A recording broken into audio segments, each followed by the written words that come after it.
Your money, your stories, your freedom. The Peter Schiff Show.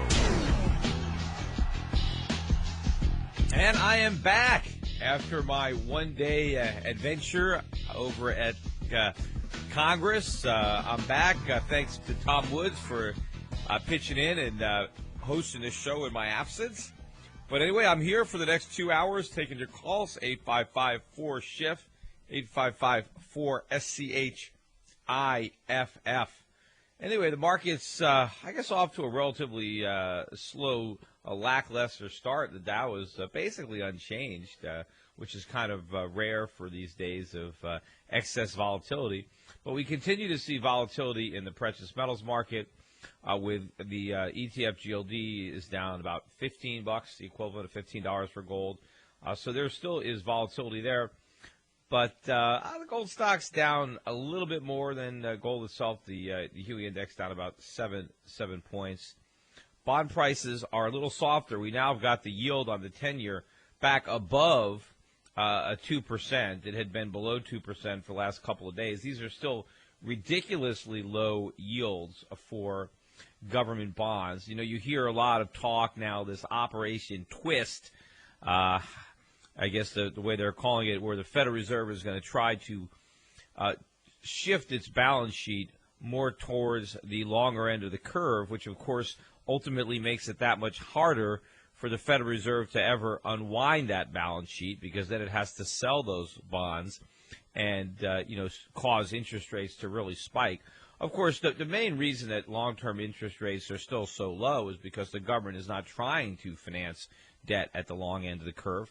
If it did, they would not find buyers. In fact, probably the only real buyers would be central banks. I can't imagine somebody wanting to loan money to the U.S. Treasury in dollars for 2% for 10 years.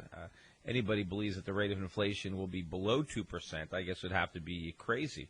Meanwhile, we've got some economic data that came out today, quite a bit. First, I think the most important is the new numbers from the Census Bureau on poverty, on national income.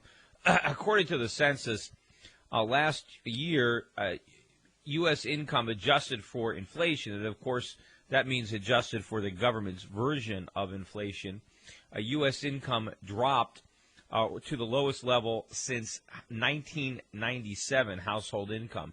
And, of course, since we know that inflation is much higher than what the government admits to for the purpose of these calculations, imagine how the average American household is feeling in real terms, because the purchasing power is a lot lower than what this survey suggests. On the other side, the poverty rate is the highest it's been since 1993 at 15.1%. So poverty going up, household income going down. Consumers continue to rightly conclude that the economy is headed in the wrong direction, which, again, surprises me that we got economic news on retail sales today. And if you read the headlines, the headline is retail sales in U.S. unexpectedly stagnate. There it is. Every time there's bad news, for some reason it's unexpected, although I don't think it's bad news that Americans are not shopping. I think that's good news. But why would you expect retail sales to go up? I mean, they were looking for a gain. I mean, given how weak the economy is, how many people are unemployed, why does it surprise economists that Americans aren't shopping? I mean, why should they shop? I mean, that's the last thing that they should be doing. So, but again, all this news, everybody just expects that this bubble economy is going to reflate. And when it's not happening, it comes as a surprise to the people to the economists. And again, I want to talk a little bit too about my testimony. And if you didn't get to see my testimony live, it's up on YouTube. I favorited it on my YouTube channel, Schiff Report. So somebody put up part 1 and 2, about a half hour, which I guess is just my comments. But if you want to see my comments in context, you can look at the entire hearing, which is about 2 hours, and I put a link to that entire hearing up on my YouTube channel as well if you want to hear it. Which, if you have, I guess, the 2 hours, it's probably worthwhile to listen to the whole thing. Don't just listen to my part. And I'm not really sure what they got. Did they get the exchange between me and the congressman, or was it simply just the things that I had to say? But it's up there. But my main point that I was trying to make, and of course I tried to let the congressman know that the nature of the problem and why stimulus was going to be counterproductive, why it wouldn't work. But the most important thing is if the hearing was there about jobs, and they're trying to figure out how do we create jobs. It really is pretty simple from an economic perspective. And I know that they like to quote all these Nobel laureates on what they think they should do. You don't need a Nobel Prize in economics to figure out what the problem is. I mean, supply and demand is Econ 101. And if you have a bunch of unemployed people, right, you have a surplus of unemployed people, what does that mean? Well, that means that the cost of labor is too high. Employers don't want to buy labor because it's too expensive. So if you want to, if you want to sell a product, right, if you have a surplus of something and you want to increase demand for that product, how do you do it? Well, it's very simple. You lower the cost. You lower the price. And as the price of something goes down, the demand automatically goes up. That's just a supply and demand curve. The demand is a function of price.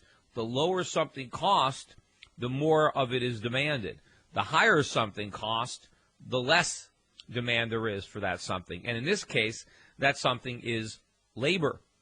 And so what Congress needs to be doing is thinking about, okay, labor is too costly. There isn't demand for workers. So what do we do to increase demand for workers? Well, it decrease the cost, the price. And what is the one thing that Congress can do to make hiring people less expensive and therefore increase demand for labor? And that is repeal rules and regulations and taxes that are artificially increasing the cost of employment. Now, Congress, yes, the idea of reducing the payroll tax, yes, payroll taxes act as a detriment to hiring because they drive up labor costs. But simply temporarily reducing them by a small amount is not going to be enough to really shift that curve, that supply-demand curve, and get more people hired. We need more substantive reforms that will more dramatically reduce the cost of labor and the risk associated with employing people. Because it's not just the direct cost. It's all of the indirect costs that an employer becomes subjected to or exposed to through the legal system once they decide to hire somebody, and they open up that can of worms. Anyway, stick around. We'll be back with more of the show coming up, taking your calls at 855-4SCHIFF. This is Peter Schiff at SchiffRadio.com.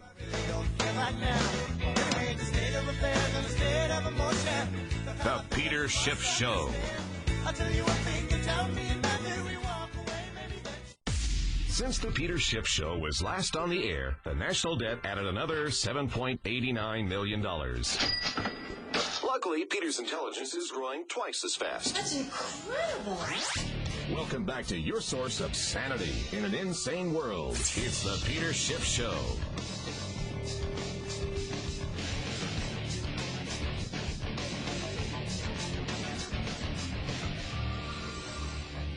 Well, looks like that market volatility is back a little bit here. The Dow Jones is now down, about 70 points. It's had a pretty sharp sell-off. So remember, just a few moments ago, the market was unchanged. I haven't been able to figure out if there was any news driving the decline. But anyway, if I noticed anybody, I will mention it. But meantime, I was talking before the break about my testimony, which, again, you could watch on YouTube, on the YouTube channel at schiffreport.com or YouTube/schiffreport. But again, I tried to let the congressman know that the problem is labor is too expensive, and one of the main reasons that labor is so expensive is that Congress has made it expensive. Congress has driven up the cost of employment. In fact, they've written so many rules and regulations to protect employees that, in fact, they've protected them from getting jobs. They've made it so expensive and so risky to hire anybody that a lot of people don't do it. In order to be hired, you have to be able to deliver to your employer enough value to not only make up the cost of your wages, but to compensate the employer for all the other exposure and liability that is inherent in the employment process. And so what government has to do is recognize that we need to start rolling all this stuff back, that it is government policy that is responsible for the high level of unemployment. We also, of course, have to allow the economy to restructure so that we can have the jobs of the future instead of trying to preserve the jobs of the past that are not coming back, trying to preserve the bubble jobs. Also, I mentioned to Congress that we need to stop subsidizing unemployment. We need to stop paying people not to work. If we continue to dole out unemployment benefits, that is not a jobs bill, right? The president, as part of his jobs bill, is extending unemployment benefits. That is an anti-jobs bill. You get more of what you subsidize. If you pay people money not to work, they're not going to work in order to collect that money. That is just reality. And to the extent that people who are on unemployment do work, they're going to want to work under the table because they don't want to give back the unemployment benefits. They want to keep getting those. And so if they want to supplement that, they will do it under the table. And so those are some of the points I made. I think one of the most interesting discussions I had up there wasn't even with the congressman. It was with the lady who was seated to my left, who was the lone liberal on the panel. I guess the panel was kind of stacked. All of the other witnesses were Republican-type free market guys. So I really didn't disagree with anything that the other panelists had to say, except the lady to my right, who was a PhD in economics, and she was there to represent the other side, and she was very pro the Obama plan. And one of the things she wanted to do was tax the rich. And so I tried to ask her a question directly, and of course she got very offended and refused to answer the question. But she said the rich need to pay more. The rich aren't paying their fair share. And so I turned to her and I said, well, you want the rich to pay more. How much, what do you think would be fair? I said, how much of my income do you believe the government should take from me in taxes to make it fair? And it was a very legitimate question. Okay, the rich need to pay more. What rate should it be? And she was insulted. She refused to answer. And I think, what I was driving at is because they're usually ashamed to say. They don't want to say 50 or 60% because that doesn't sound fair at all for the government to take half of what somebody earns. So a lot of times when I ask somebody that question, it's because I'm confident that if they do answer it, they're going to come back with something like a third, and in which case I can always respond and I can say, well, then you're in favor of a tax cut for the rich, right? You want to lower my taxes because you just said that paying a third would be my fair share, and I'm already paying substantially more than that. See, a lot of people who think the rich should pay more taxes don't understand how much money the so-called rich are already paying in taxes. Now, of course, when I try to point out to her what the rate of tax is, that it's 35% plus 3%. That's the Medicare tax. So I'm paying 38% federal right now. And then she says, well, that's only your marginal rate. You can't talk about that. But if you make a lot of money, the marginal rate is your rate. And I don't understand why she doesn't understand that. But, of course, the way the marginal rate of tax works, too, even if your total tax rate isn't at that percent, it's the marginal rate of tax that affects your behavior, right? Because let's say they raise the marginal rate of tax to 99%, right? If let's say it says, if you make $10 million, above that it's 99%, but below that maybe it's 50% or 40%, whatever it is. Let's say. Even though the person is not, who makes that, say, well, they're not paying 99%, that marginal rate means they're not going to work beyond that level, because nobody is going to work for 1 cent, 1% of the money. So it's the marginal rate that determines the desire to continue to work. And as that marginal rate is higher and higher, the return on work is lower and lower, and the incentive becomes greater and greater to prefer leisure over work. or to the extent that you're going to devote your efforts to something, it's to tax avoidance or tax evasion. It's looking at ways at minimizing your tax burden rather than looking at ways of growing your income, because growing your income doesn't yield much in the way of return to you. If you're in let's say if your tax bracket is 70%, if you grow your income, you get to keep 30 cents. But if you just reduce your taxes by the same amount, you save 70 cents. So as the tax bracket gets higher and higher, it starts to pay more and more to find ways to reduce your tax burden rather than trying to focus on ways to increase your income. But, of course, that ends up backfiring on the government. And even though they have a higher tax, they end up collecting less in tax revenue. And that is the point. I guess that's the point of the Laffer curve. But anyway, I couldn't get her. So you can see that exchange. And people are wondering, hey, I passed her a note. I tried to point out to her, because she said I was lying when I said that's how much I'm paying in taxes. And, of course, I wish I were lying, but unfortunately I'm not. That is the truth. But now I did also talk to some of the congressmen one-on-one. I think that my most interesting conversation was with Dennis Kucinich. And, I spoke to him for a long time.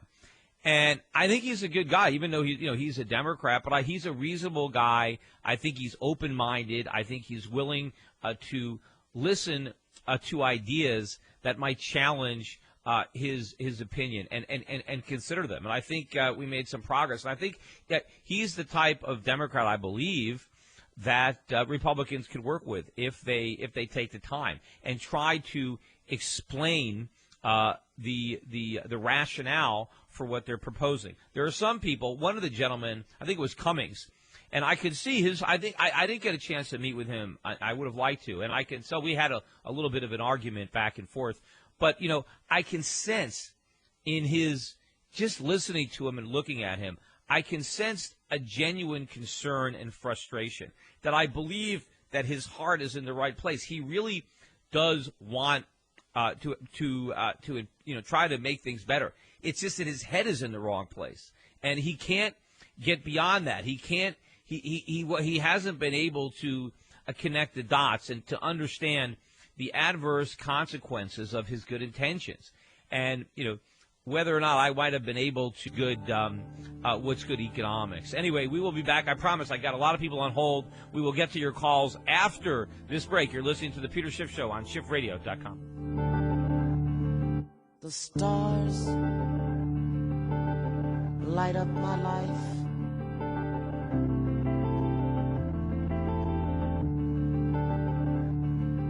The stars light up my life. The Peter Schiff Show.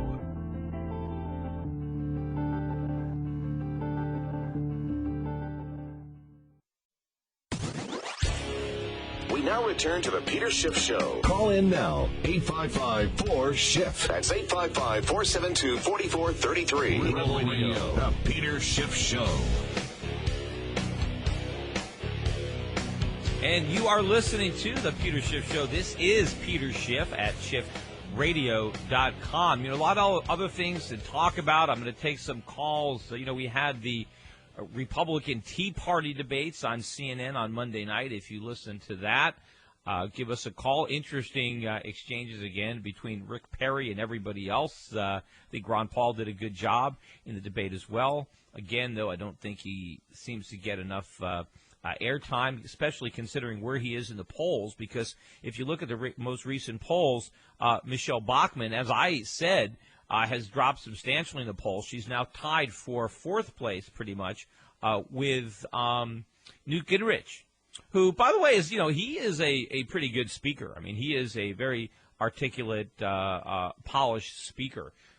Probably of all of the candidates, he probably is the most well-spoken, although I do think that, as far as the look of it, I still think that that the most presidential of candidates is why am I blanking on the names, but in any event, if you want to talk about that particular debate, I don't know, a lot of people might not have seen it because it was up against Monday Night Football. There was actually a doubleheader. First time I've seen that on a Monday night, but so that might have diminished the audience for the debate. But interesting side note in politics, they had a special election yesterday in New York to replace the Congressman Anthony Weiner's seat that he resigned from not too long ago. And it's been obviously a Democratic district. It went for Obama big time in the last election. And what do you know? A Republican won that special election. And that should be very scary for Barack Obama, because really what that election was a referendum on Obama's policies, because the Republican candidate basically ran on the opposition to Obama, his intention to fight to overturn the Obama agenda. And so it really was an election about the Obama administration and its policies, and that was the first test, and Obama certainly failed in that test. But anyway, I'm going to go to the phones. First up is Tom calling from Laughlin, Nevada. Tom, welcome to the show. Yeah, thank you, Peter.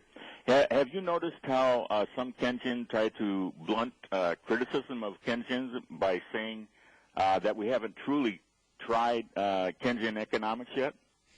No, I mean, I don't know how anyone can say we haven't tried it. That's all we've tried. We haven't tried anything other than Keynesian economics. I know, but this is what they say. They say that during bad times we should be spending, bad economic times, and good economic times we should be saving. And they said we've never done that before. Well, if you want to speak about it in those terms, yes, because according to Keynes, you're supposed to pay for the deficits by running surpluses during the good times. And yes, in that respect, maybe you can say that we haven't given it as fair a shot, because if we didn't have all these deficits, if every time we came into a recession, we came to it with no national debt and a balanced budget, then it would be easier to try to do this stimulus. Now, I still don't think Keynesianism would work even under those circumstances. But part of the biggest problem with the idea of Keynes, that Keynes theory, is that if it doesn't work in practice, it can't even, the theory doesn't even matter. Because the fact of the matter is, you can never count on deficits. Once you give a politician the ability to run up a deficit, he's going to always run it. He's not going to want to stop when times are good. That's how politics works. So if you have a theory that's based on the willingness of politicians to act responsibly for part of the time, then you can throw the whole theory out the window, because it's never going to work. The politicians are not going to take the punch bowl away. And so even if you can somehow suggest that Keynesianism would work if the government actually ran surpluses during the good years to offset the deficits during the bad years, the practical result is that's never going to happen. So so you might as well have a discussion about how many angels can dance on the head of a pin. Yes, exactly. But I'd argue it a little bit differently. I agree with you that even if they did that, it wouldn't work. But here's the problem. It's never been tried because it's impossible to do. Any time you're in economic times, you don't know when the economy is going to turn and be good from being bad, or be bad from being good. You never know when that time is, so it's impossible to do in the first place. Mm-hmm. Yeah, exactly. You agree? Yeah. Well, but I don't believe that even the whole idea of the government stimulating the economy, the whole idea is wrong. So I believe Keynes is wrong. Even if we could somehow, actually pursue that pure Keynesian philosophy, it still wouldn't work. Even if we can do it. I wouldn't. It wouldn't. You're right. But it's impossible to do in the first place. Nobody can do it. Nobody's God. Nobody can tell when the bad times are going to end and the good times are going to start. And nowhere in the economy. Now, can you tell me when the economy is going to get better, or how long it's going to stay bad? Well, that's also part of the problem, right? You can't micromanage the economy, because if anybody was that smart and could figure it out, the last place they'd be is in politics. They'd be rich. They'd be in business. So Right. nobody can figure this out, least of all the people working for government. But anyway, hey, thanks for your call, Tom. Hey, I don't know, Romney. I don't know why I couldn't remember the name. Sometimes that I have these little mental blocks, and I can't remember something that should easily be remembered. But Mitt Romney was the most presidential. But but interesting. I started to talk about these polls. So Michelle Bachmann dropped down to a tie with Newt Gingrich. But Ron Paul is now the clear third-place candidate. So it's like if the media now is going to have a top tier, it has to include Ron Paul, unless, of course, they're going to reduce the top tier to the top two. Because when Michelle Bachmann was in third place, and in fact, even when she was in fourth place, somehow she was part of the top tier. But now she's so far behind Ron Paul. In fact, she's tied with Gingrich. Now, I wonder if they're going to make the top tier include Gingrich and Bachmann and make it a four-way top tier and just, and continue to ignore somebody who's polling pretty much at twice the level of Bachmann or Gingrich. Well, anyway, let me go back to the phones. Greg calling from Wilmington, Delaware. Greg, welcome to the show. Hey, Peter. Since you just mentioned Monday Night Football, I have to tell you what I think of Heather Boucher. Mm-hmm. One time I was doing a football pool at a bar, and this woman, no matter what game I would pick, she had a comment, but I could tell it really wasn't apropos. So I started making up fake teams and asking for what she thought about them, and she'd say, oh, the quarterback's this, even though they didn't even have a team, like I'd say Hartford versus Trenton or something. And finally she said, when I got so ridiculously small in the towns, she said, well, they don't have a team. And I said, neither did the last five. and I went online and looked at her background. She's never done anything but been part of academia, doesn't have a clue about how it all works, and it's just silly to even Yeah, have I mean, the only thing that I agreed with her, there's only one thing she said that I agreed with, and I told her that, privately, I just kind of whispered it to her, and she thanked me for that. But when she said that the carried interest should be taxed as ordinary income, and I agreed. I mean, in theory, I want to get rid of the entire income tax, so I'd like to lower everybody's taxes. But it doesn't make sense. If we're going to have an income tax, then it should be fair, and if two people have the same income, they should have the same tax. And if you're a hedge fund manager and you make $10 million a year as 20% of the profits, if that's how you're compensated, if you get a percentage of the profits that you generate for your clients, that's income.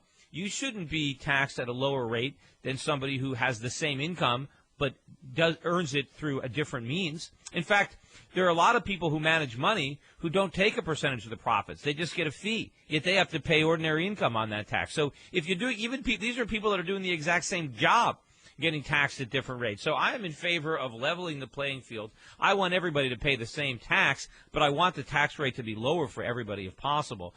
So I think we should tax carried income as ordinary income, but then I think whatever windfall that produces for the government should be used to lower the top rate for everybody, including the hedge fund managers. But ultimately, they're going to end up paying a higher tax because right now they're paying the capital gains tax, which is much lower than ordinary income. So I agree. That's about the only thing she said I agreed with. The rest of it, was wrong. Yeah, I only saw the part where you were on. By the way, they did show the questions and so on, so it wasn't just you talking. And I thought you did a fantastic job, and I like your comment about Dennis Kucinich. I'm a big Ron Paul guy, and a very good friend of mine is a Kucinich guy, and they're kind of at the opposite ends of the spectrum, but they are remarkably similar in many ways. Yeah, as I said, I had a long chat with him, and he seems like a nice guy. He had nothing but complimentary things to say about me. He was very complimentary to me and asked that I keep in touch with him, and he was interested in my opinions and was very warm and friendly, and he was receptive and seemed like he was understanding some of the points. He wasn't arguing with me. I was really goring a lot of liberal sacred cows in a one-on-one discussion with him, and he was not offended. He acted like what I was saying was sinking in and resonating, and he was thinking. Now maybe that was an act. Maybe he's such a skilled politician that he makes everybody feel that way, but I don't think so. I think it was genuine. Anyway, hey, we're up against a break. I just want to stick around, hold on. If you have a little bit more for this call, I'd be happy to pick it up when we get back. You're listening to the Peter Schiff Show on SchiffRadio.com. Now you know my covers, they feel like living. The Peter Schiff Show. Like stone, what I toss and turn so. To President Obama, Secretary Geithner, Madam Pelosi, and all of the socialist econ professors across America. We're sorry. Peter Schiff is back on the air. Yes, this is Peter Schiff at SchiffRadio.com. And hey, stick around at the top of the next hour. My guest, G. Edward Griffith, the author of The Creature from Jekyll Island, joins the show. It's actually a tape show based on the time differences and Mr. Griffith's schedules. We had to tape this interview, so it is not live, but it is definitely worth listening to. So it's coming up after the next commercial break. Meantime, back to the phones. I've got Dorn on the line from Chicago, Illinois. Dorn, welcome to the show. Thanks, Peter. How are you? Good. Peter, quick question. I'm a little bit confused of what's happening with the Australian dollar in the past 5 days. It lost about probably 6%, and I guess I read somewhere that it has to do with the markets in Europe. But I'm a little bit confused. Why would they know? Why would the European markets affect the Australian dollar? So that's one question. And also, do you see it in the? How do you see the Australian dollar in the near future, and do you see a pullback in the value like it happened in '09? Well, two things are going on with the Aussie dollar. One is the weakness of the euro against the U.S. dollar, and so as the dollar starts to gain appeal, even against one currency, in many cases it becomes more powerful against all currencies because the dollar is kind of the anti. If you're bearish on the dollar, you buy foreign currencies. If you're bullish on the dollar, you sell foreign currencies. So it's got kind of caught up in that. So if you look at the Australian dollar, let's say, versus the euro or versus other currencies, it's not really falling. I mean, I haven't looked at the dynamics, but the drop is most pronounced against the dollar because we're having a period of dollar strength right now. And so the dollar is strengthening, and so currencies measured against the dollar are going down. The key is, what is the Australian dollar doing against other currencies that are also weakening against the dollar? But I think it has weakened. It's weakened against the New Zealand dollar, for sure. I've noticed that, which is more of a local pair. But also, the reason that the Australian currency is weakening is the perception that global economies are weakening, particularly in Europe. And so the idea is that if the European economy is weaker, that there will be a diminished demand for raw materials, natural resources. Those are a big component of the Australian economy's exports.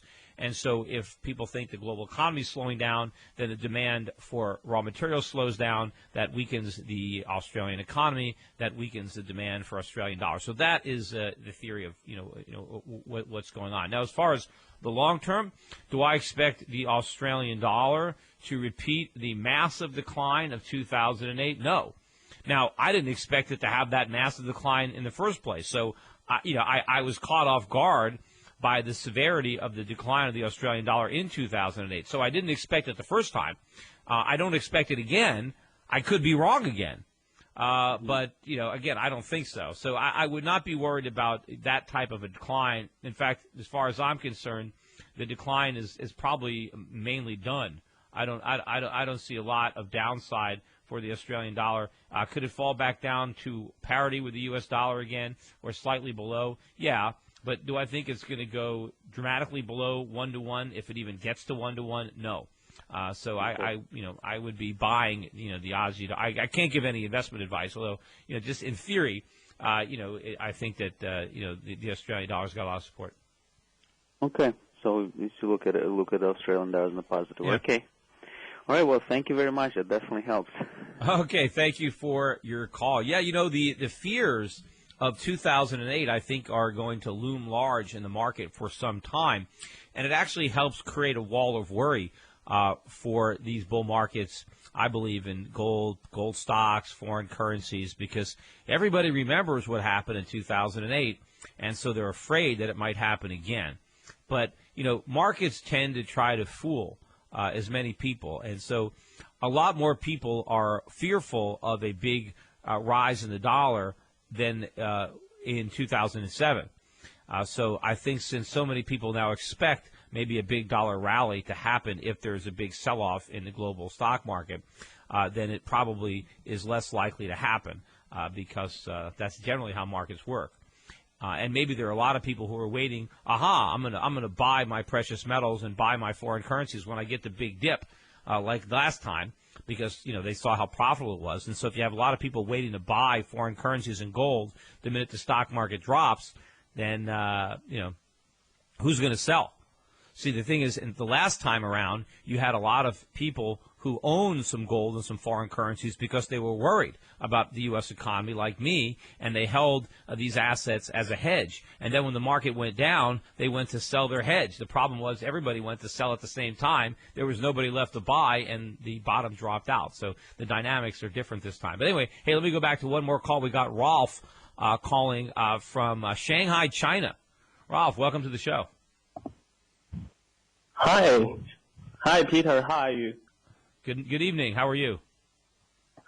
Yeah, I'm fine. So I'm a Chinese, but I'm not a communist. I'm a libertarian. And well, I'm sure there's a lot of libertarians in China. Some of them probably work for the communist government.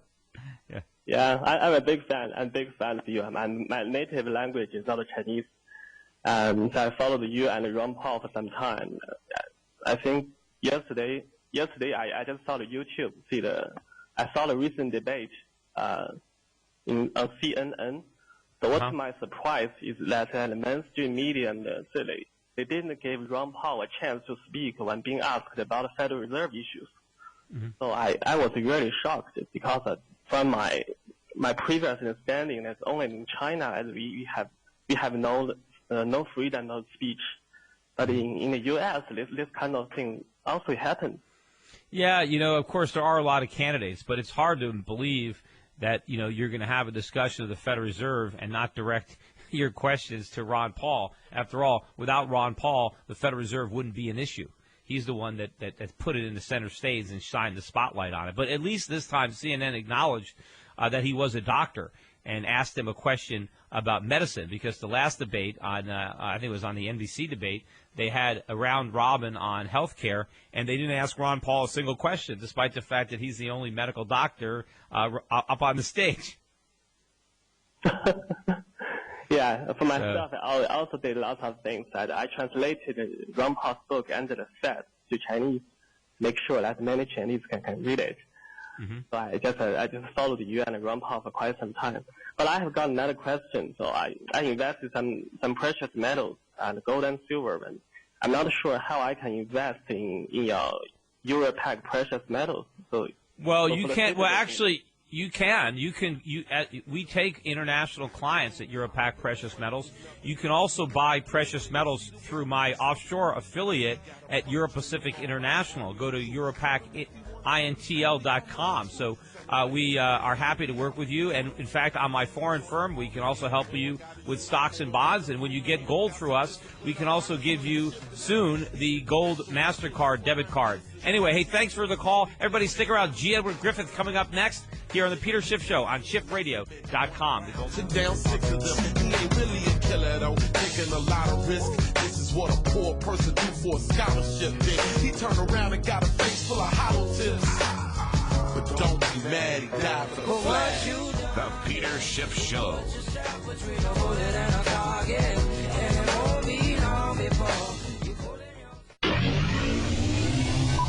You make no friends in the pits and you take no prisoners. 1 minute you're up $500,000 in soybeans and the next, boom, your kids don't go to college and they've repossessed your Bentley. Are you with me? The revolution starts now.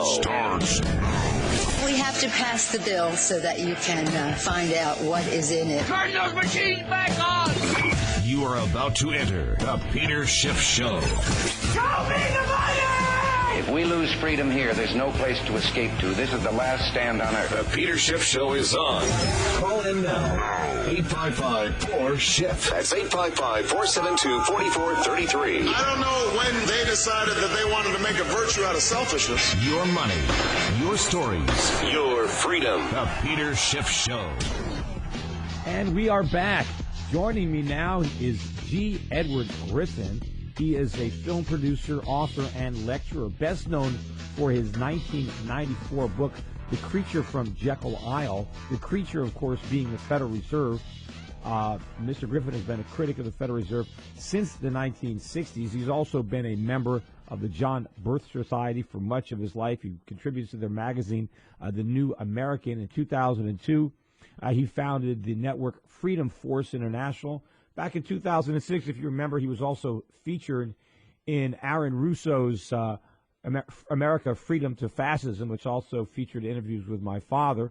In 2008, like me, he endorsed Ron Paul for president. I'm sure he is backing Ron Paul again as he makes a separate effort here for the 2012 elections. Anyway, Mr. Griffin, welcome to the show.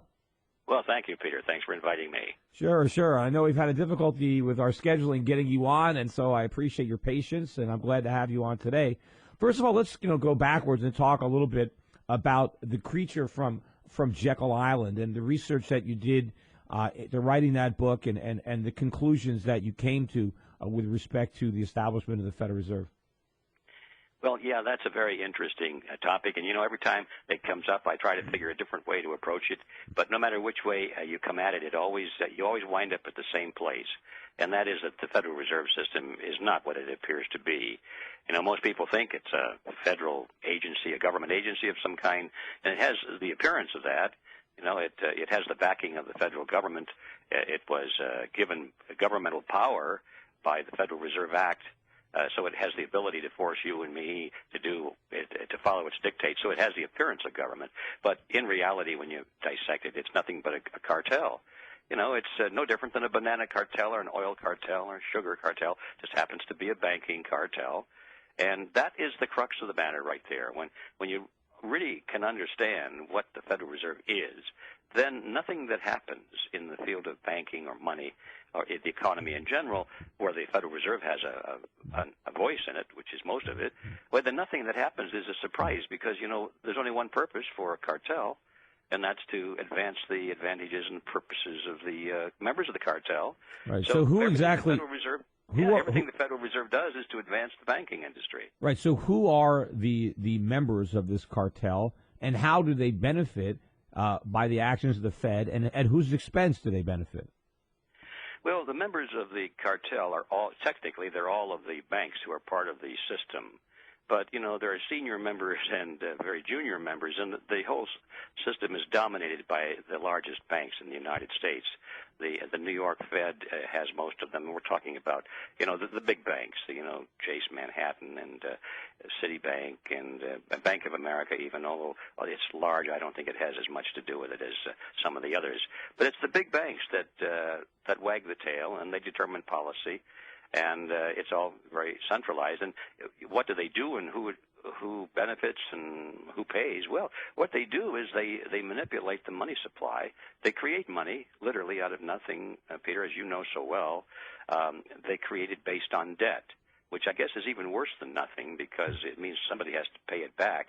And in the real world, that somebody turns out to be the taxpayer most of the time, either as a taxpayer directly or as a consumer paying that through inflation. But do you think that from its inception, going back to 1913, do you think there was a legitimate, benign motivation behind the creation of the Federal Reserve? Did people actually think that it was a good thing, or was it a completely corrupt process from the very beginning? My take on that, Peter, is that it was a totally corrupt process, but that, like in many things involving human nature, people rationalize what they do, and they come up with all kinds of reasonable explanations that really this isn't so bad after all. It has a spin-off value, for society. We've got to have stability in banking. We can't have chaos. And somebody should control the system. It might as well be us. Well, if you go back to the original Federal Reserve Act, in which the Federal Reserve was not even authorized to accept or hold U.S. Treasuries as collateral. Initially, Federal Reserve notes were backed 40% by gold, which was higher gold backing than most of the banknotes that were in circulation prior to the Federal Reserve. Right. And so what they were doing was creating a stronger gold standard, and what they were doing was substituting the banknotes from all sorts of banks that people might not have heard of. I mean, if you lived in New York and you traveled out to California and you had in your billfold some banknotes, maybe the person in California didn't even know if that bank was still around. So the whole idea was to replace inferior note currency with something more superior that had a higher gold backing that was more recognizable. And so you could see that there was some benevolent rationalization. And, of course, the idea behind an elastic money supply that would grow with the economy and contract when there was a contraction, a lot of that made sense. So I think there were some good reasons. Unfortunately, once they created the institution, the government couldn't help but abuse the power. And now we do have the creature, as you suggest in your novel, that maybe wasn't there from the beginning, but maybe they gave birth to it, and it gradually matured into the monstrosity that is wreaking havoc with America today. Yeah, well, that's a very friendly interpretation of it, and I wouldn't challenge that because it's entirely possible. But my take on reading the papers of those people who were involved at that Jekyll Island meeting is, especially when you think about the attitude and strategies of Jacob Schiff. He was the guy that said, "Hey guys, let's give Congress, let's give the Senate what they want to get this thing into law. Let's get it passed." And then he said, "We can fix it up later." So I think that people like Schiff and some of the others too had the longer view in mind, but their object was just to get their foot in the door. And that's the problem. It's or the camel's nose under the tent. And for those of you who still, Jacob Schiff has no relation to me. My name is Schiff. And in fact, my grandfather was Jacob Schiff. He just wasn't Jacob Schiff, the banker. He was Jacob Schiff, the carpenter.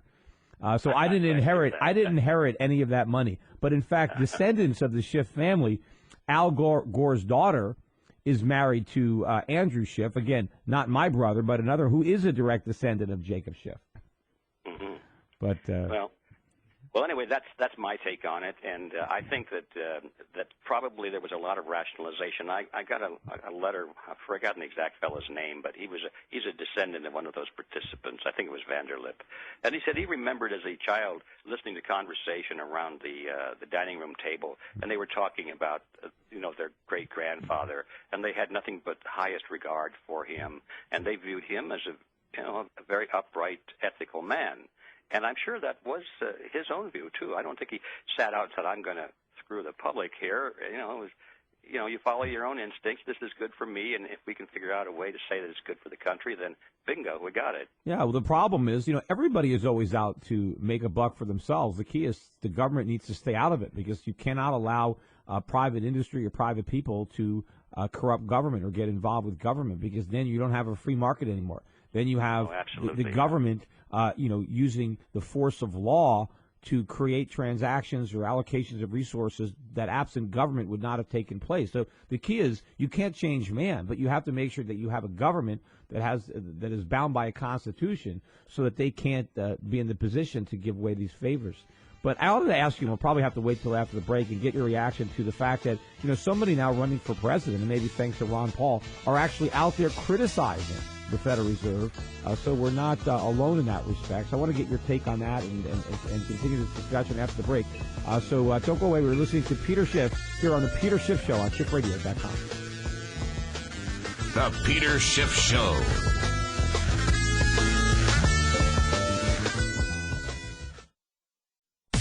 Since the Peter Schiff Show was last on the air, the national debt added another $7.89 million. Luckily, Peter's intelligence is growing twice as fast. That's incredible. Welcome back to your source of sanity in an insane world. It's the Peter Schiff Show. And we are back, and this is Peter Schiff with my guest author, G. Edward Griffin. And, before the break, I alluded to the fact that, this is the first presidential election that I can remember where the Federal Reserve is actually an issue. And all the candidates seem to be speaking about the Fed and getting questioned about the Fed. What's your take on that? Well, I think they're being forced into it because of the publicity, primarily thanks to Ron Paul making that a definite issue in all of his campaigning efforts. And maybe my book has had some little part in that, too, because it's gone through 32 printings now, and it reached a very large audience.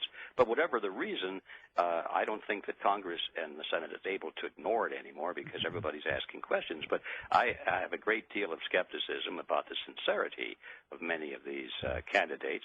Where have they been in the past when the issues were exactly the same, but it's only when it's being thrust on them that they're saying what they think the public wants them to hear. Absolutely. Or I maybe really don't trust them at all. Yeah, maybe now the damage, though, from central banking is now, so obvious to more people. I mean, we are in a financial crisis. I think we're nearing the end game of the Federal Reserve. I think their ability to manipulate the economy is coming to an end. That the monetary heroin that they inject it no longer has an effect. I mean, we're about to OD on this stuff, and the whole system is unraveling.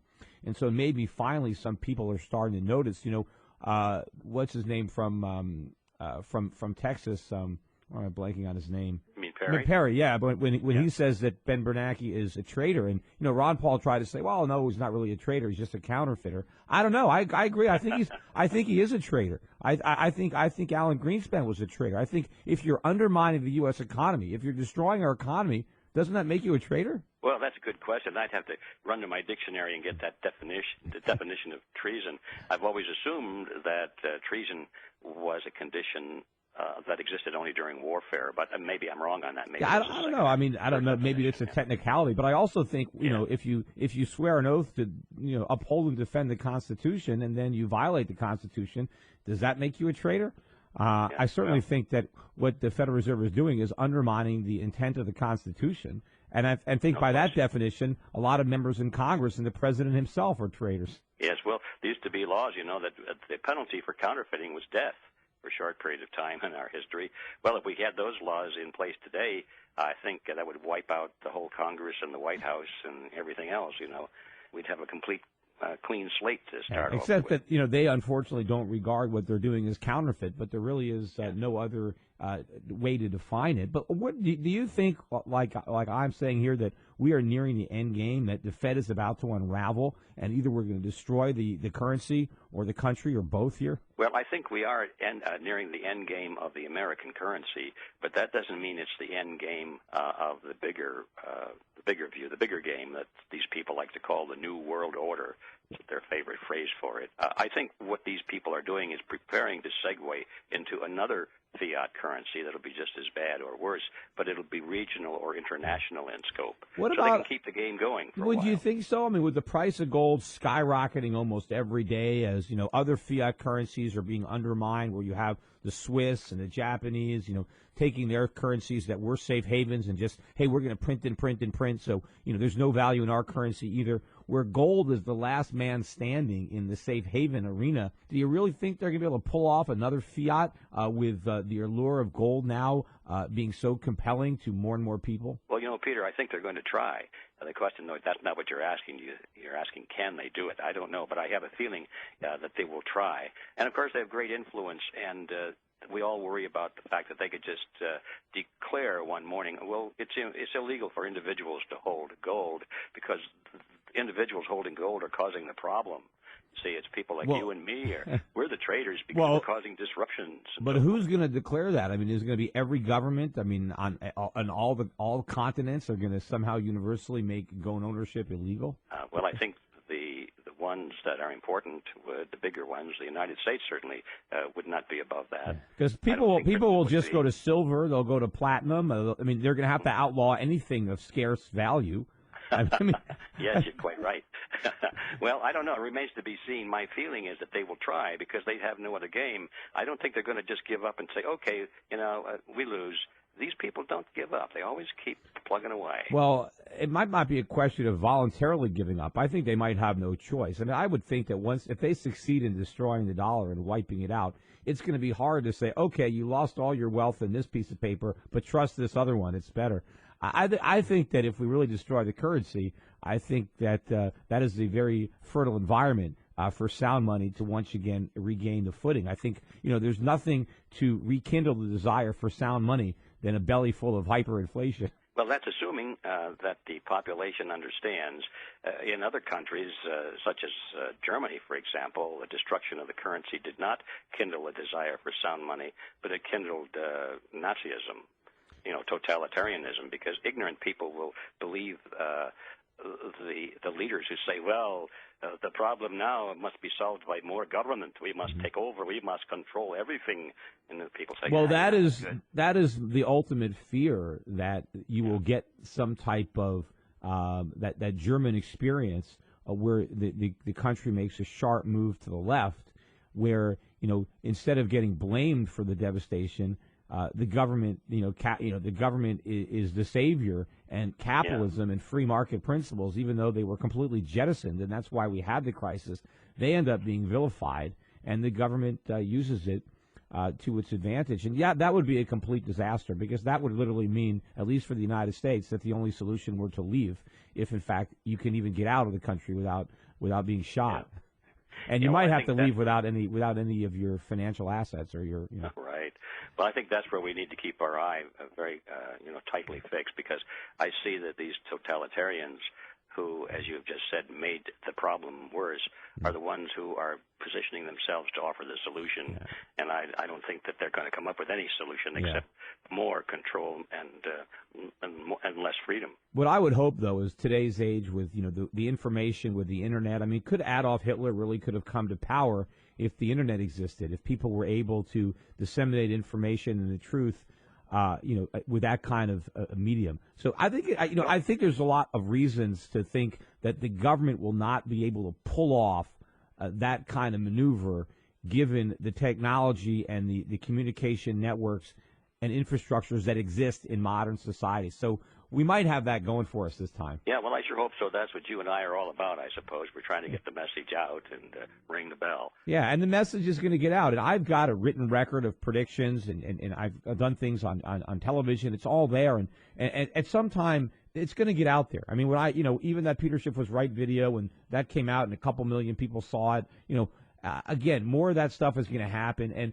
again, so the people who have been wrong, eventually the public is going to have to realize that they're still wrong. And there are people who do have a record of understanding. And if we can simply get that message out there to more people, it will be harder for the government to dupe enough people to pull off that kind of coup. Well, I agree. And we're certainly making progress.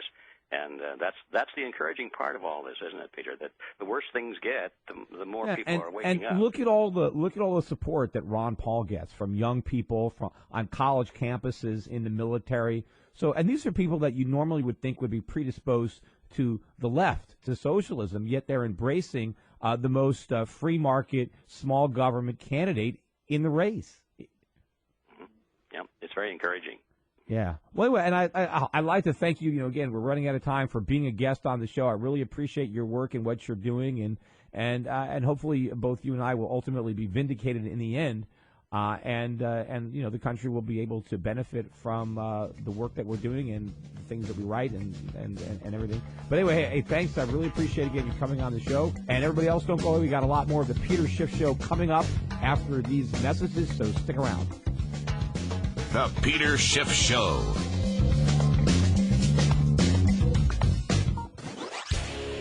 We now return to the Peter Schiff Show. Call in now, 855-4-SCHIFF. That's 855-472-4433. Rebel Radio. The Peter Schiff Show. This is Peter Schiff at the Peter Schiff Show. I got to apologize for the little mix-up in the audio tracks. Apparently, they played the second part of the interview before they played the first part of the interview. So hopefully everybody was able to follow along with the G. Edward Griffith interview. Anyway, I guess that is the risk you take when you run a taped interview. But hopefully, I thought we did have them labeled 1 and 2, but I guess somehow maybe those numbers were a bit confusing. Maybe A and B will make it easier. I don't know. But anyway, we are back. We're taking your calls at 855-4-SCHIFF, 855-4-SCHIFF. The next caller is John, calling from Oregon. John, welcome to the show. Hey, thanks. Yeah. Can you hear me? Yes. Okay, my question, I'm sure you're familiar with the comprehensive annual financial reports throughout the country. And basically, I saw a video on YouTube, and so, I don't know the credibility of it, and I'm kind of wondering if you've heard of it or if you know anything about these comprehensive annual financial report. And basically the video claims that the country is actually a corporation and that there's 185,000 different branches of this corporation, which are all the different cities and municipalities in the country. And that that's just a bunch of nonsense. I mean, obviously the country is not a corporation, and it sounds more of a conspiratorial type. Totally does. I mean, there's all kinds of crazy theories out there, and there's a lot of paranoia. The thing is, the government does a lot to breed this paranoia because the government is doing a lot of bad things, and so they create the environment that allows this paranoia to flourish because of what they do. But of course, they take it to their extremes. Remember, there are people that believe that the government is hiding space aliens. And of course, there are people that believe we didn't actually go to the moon. That 9/11 was an inside job. There are people who think that Elvis Presley is alive and hiding out somewhere. So, people believe all kinds of crazy things. But the thing is, the government helps, throws a fuel on that fire with all the things that it does, Well, with the secrecy and everything else. But that was my, because, you can look up these reports on, every city, and you can go through and see all the stuff. So I wouldn't really put it in the same classification as a conspiracy. As, you can look it up on anything, and you can see all these assets that are held in the names of these cities. And that was more my question. Even if, they're there, whether or not there's any tie with, the actual, how broke we are as a country or not. That was more my question. Yeah. No, as I said, I just would ignore those types of sites. I think it's it's sensational, and some people like to believe in some kind of conspiracy. Maybe it makes a good entertainment. But I don't think there's any substance there. But anyway, hey, thanks for the call.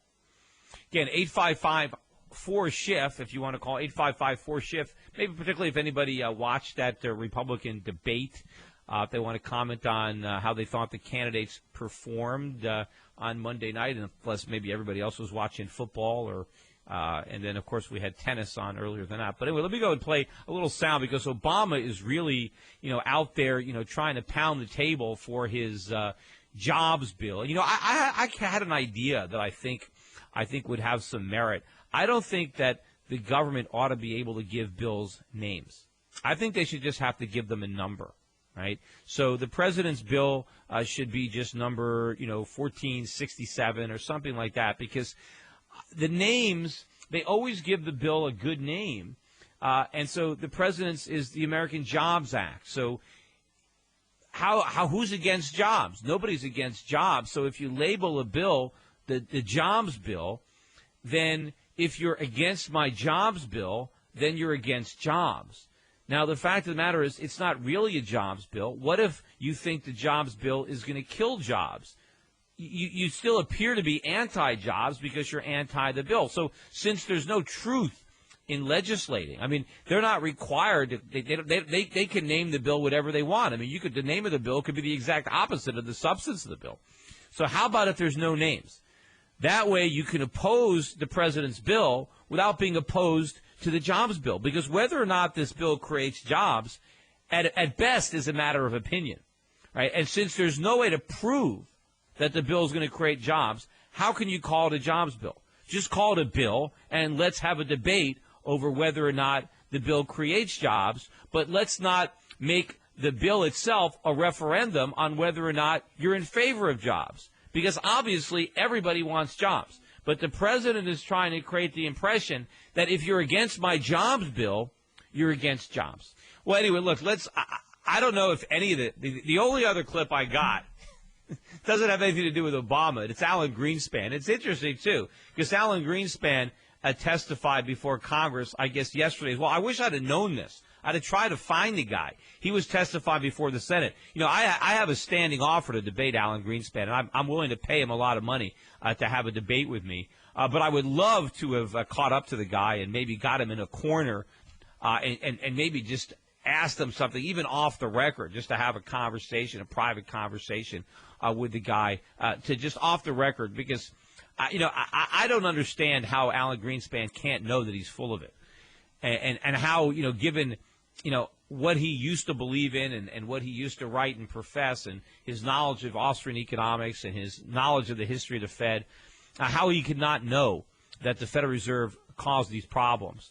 But in his, apparently he did, now that he's not the Fed chairman anymore, he is able to speak a little bit more honestly or truthfully about things that he was afraid to talk about when he was Fed chairman. It's a little late, Alan. I mean, it would have helped if maybe you said some of this stuff while you were still in a position to influence the policy. But here's a little bit from Alan Greenspan's testimony, I hope, cut number 4. There is no credible scenario of addressing our current fiscal problems without inflicting economic pain. We have been procrastinating far too long in coming to grips with the retirement of the baby boomer generation, a fiscal problem that has been visible for decades. He's right. We have been procrastinating for far too long. And one of the reasons that we've been able to do it is because of Alan Greenspan.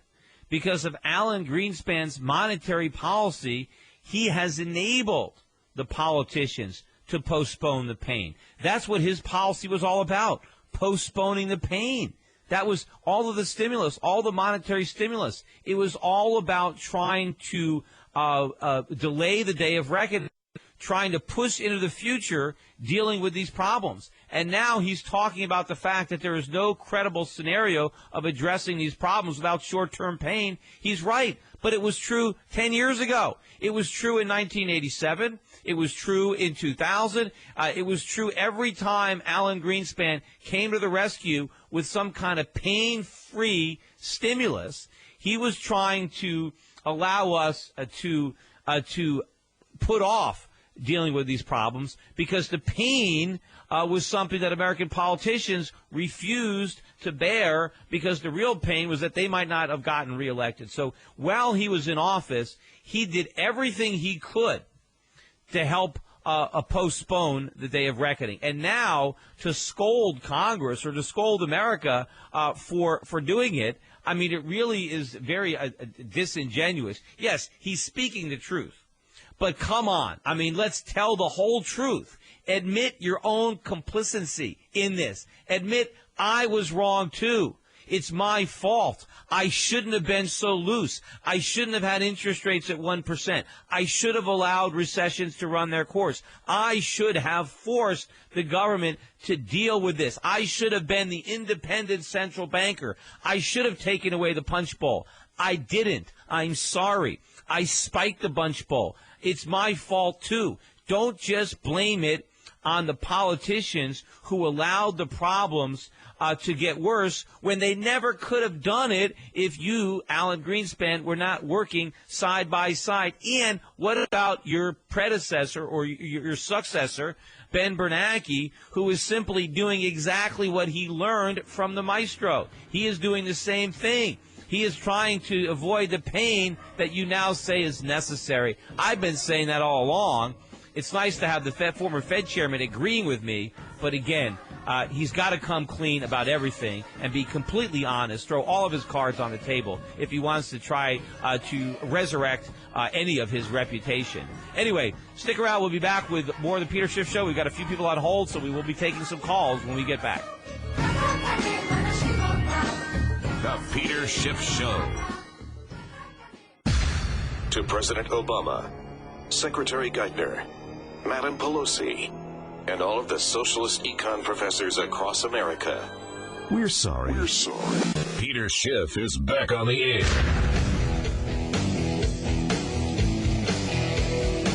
And this is Peter Schiff at SchiffRadio.com. And before we go back to the callers, we've got one special caller on the line, my brother Andrew, who hasn't called the show in a while, so maybe he's got something really important to talk about today. Andy, to what do we owe the honor? Yeah, important, not so much. But I just thought, as you were talking about the Republican debates, I tuned in last night to get a recap from the only true news source, which of course is Jon Stewart. That's where I get all the real news. He broke the Ron Paul being ignored story. But anyway, so Stewart's take on the Republican nomination, which is very interesting. He just looked at how CNN presented it, it was a CNN production, the Tea Party debate by CNN, and it was just ridiculous. He showed how, they introduced the candidates during the top of the show like it was a reality show, like introducing Dancing with the Star contestants or America's Got Talent, a little kind of vignettes. Then they brought them out on stage like they were NBA stars running out to the court like in the NBA finals. And then after a lot of hoopla there, then they had all the candidates come out in front and they brought like a Whitney Houston wannabe to sing the national anthem while the candidates are standing there with their hands above their hearts.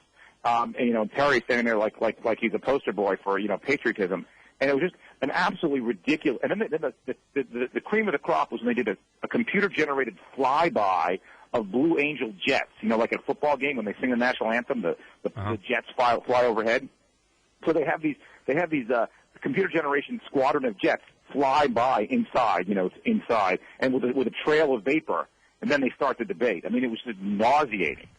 What was CNN's point? Were they trying to mock the Tea Party, or were they did they think this was? No, that's a good point. Were they trying to mock the Republicans? I don't know.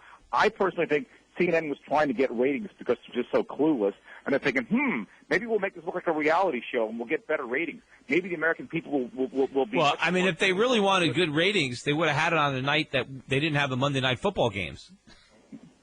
I don't know. Maybe that's what, look, CNN has lost so many ratings in the past. They're the bottom of the barrel right now. NBC beats them most of the time. So they're totally clueless about what's going on. And, their production, and they have Wolf Blitzer, who's the host. As far as I'm concerned, Blitzer is, he's the bottom of the barrel. And the production was simply nauseating. And if you watch Jon Stewart's take on how nauseating it is, it's pretty funny.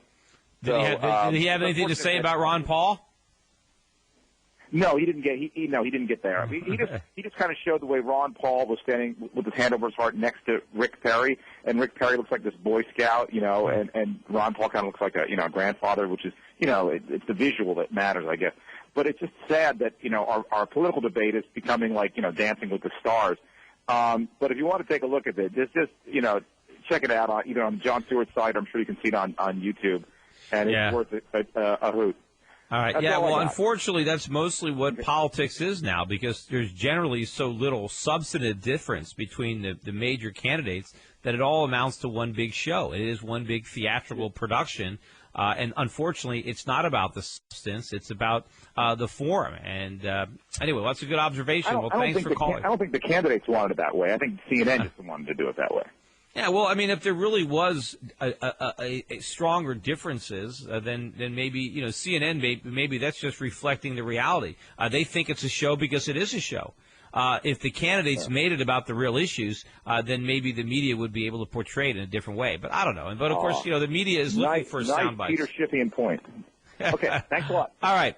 Next up is Nate calling from Lansing, Michigan. Nate, welcome to the show.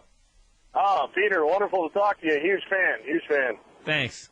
I guess my only comment is really about kind of what that guy was talking about earlier with like the U.S. as a corporation, and I've heard that whole jazz before, but I have a question for you on something. Okay. If you look at the Communist Manifesto and the 10 planks of communism, the United States pretty much has done all those things by the 1930s, like the personal income tax, centralization of credit in the hands of the state, and the property tax, all that. My question for you is, I think that's kind of where the guy was going with it. Yeah, I mean, if you handed the 10 planks of the Communist Manifesto, if you took the title off and you just handed the planks to your typical Democratic congressman, that's their platform. They're in favor of all 10. Well, yeah, I mean, that's kind of what I see. But, isn't it kind of, don't we kind of live like in this communist bubble where we have like the illusion of a market? Because it's not. Well, it's not. Bank, they're going to take my house, or they'll take my house. But if I have my mortgage paid off, it's not communism. We don't have communism in America. Communism is a form of socialism. That's not the form that we have. If you really want to describe American socialism, the more appropriate term is fascism. That's really what exists in America today. And the difference, the main substantive difference between communism and fascism is that in communism, the government takes legal title to the means of production. They actually seize the assets. In fascism, the government leaves legal ownership in the hands of the citizens, but effectively controls business through taxes and regulation.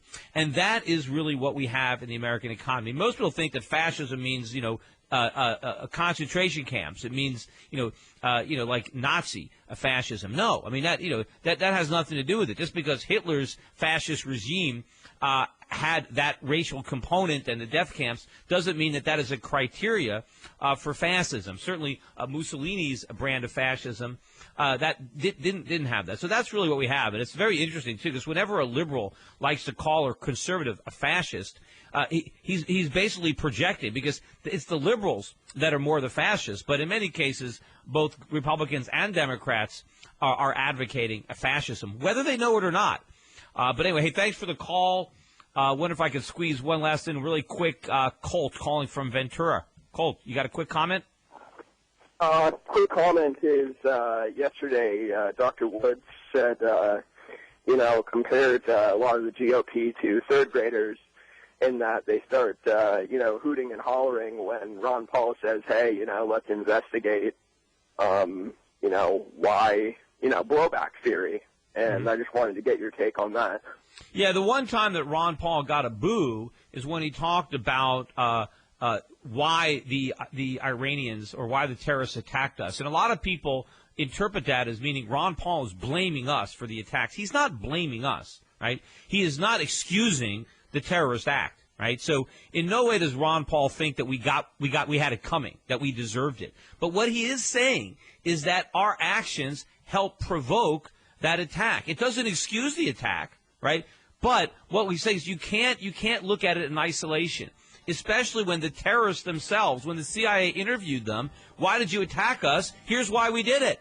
So it's the CIA that said they attacked us because we're there. See, it's the government that says they attacked us because we're rich. It's not because we're rich. It's because we're over there inciting it. But of course, it's not blame. Of course, the terrorists, we didn't deserve what we got. It's not our fault. It's the terrorists' fault. But he's looking at what motivated them. Where was the motivation coming from? And part of that motivation is our foreign policy. And so Ron Paul wants to do something about it. He doesn't excuse terrorism, but he wants to do what he can to mitigate future terrorism. Anyway, that's it for today's show. We'll be back again tomorrow for the 2 hours of the Peter Schiff Show here on SchiffRadio.com, the gold standard of talk radio.